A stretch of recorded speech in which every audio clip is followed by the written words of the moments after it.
800-year-old empire of Eichit had been growing more and more wary of the expanding empire to their north. Sogfjord, just a half-decade earlier, had been just a regional power in the far east of the Njord Sea under the rule of Njord Nordstrand. Now, the new emperor Leif Nordstrand was in charge, and made it his goal to make Sogfjord a world power.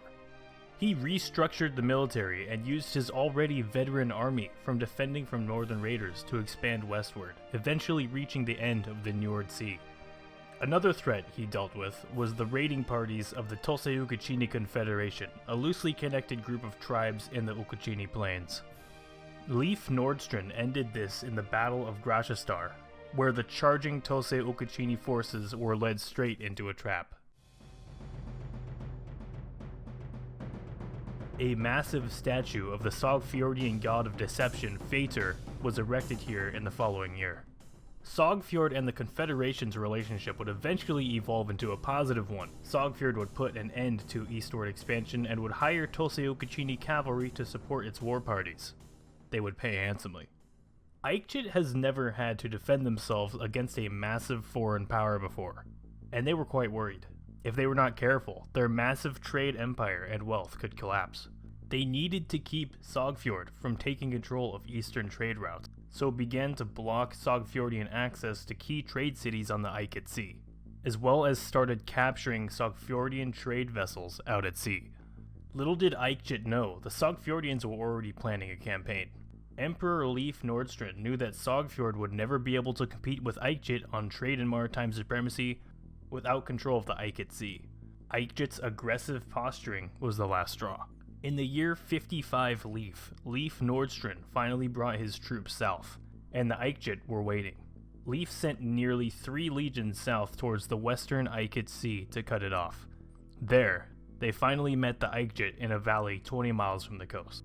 The Eichit were ready, and by the time the Sogfjordian army got there, the Eichit had taken position up on a hill as well as the valley center. This Eichit general had never fought a large pitched battle before, only fought against disorganized tribes in the east. He put archers on the raised flanks of his line. Meanwhile, the Stjornar of Trygtland, Gunn Jarlsson, was in charge of the Sogfjordian army, a seasoned veteran of Leif's campaigns as well as the Battle of Grashastar. Gunn immediately ordered the archers be charged by his Tosei-Ukachini light cavalry on his wings. The reserve Eichit light cavalry responded by supporting the flanks. The Eichit flanks wavered and the main veteran Sogfjordian army pushed into the center. The Eichit recruits were no match for the Sogfjordian veterans and began to break soon after the armies had crashed. Suddenly, 2,000 Tosei-Ukachini horse archers emerged from the south and struck the army from behind, raining arrows on the Eichit commander's cohort. The army broke. The battle was lost. The main core of the army was captured and slaughtered, sparing only Eichit commanders as well as all units who successfully routed. The battle would later be named Slettrun Pass, or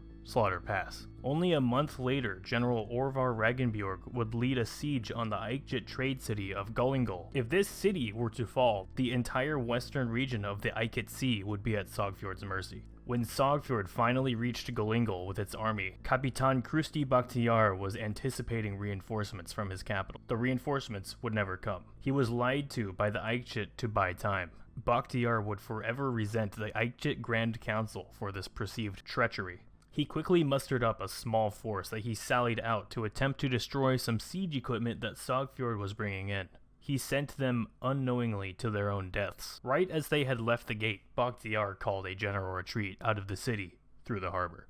After Gullingol fell, Eichit panicked and signed a peace with Sogfjord, ceding the entire Eichit Sea coastline to Sogfjord. This is where you come in. See all that empty space on the map? That space is for you. Fill out some information about your nation, give us basic info like your leader, your language, etc., anything you want to tell us about it, and join this world. This is an invitation for all of you. Join my Nation RP Discord community in our brand new game we are starting. This is our 6th game. We're calling it Season 6. There's no real official name yet, but I'm really excited and I'd like to have as many of you join us as possible. Play as your own nation, or join one of the existing ones, or a different player's nation as a character. You could be a commander in Sogfjord, or a merchant in Eichit, or a crazy religious leader down in Amongstly. Your choice. Please come join our Nation RP. Join the Discord by clicking the link down below.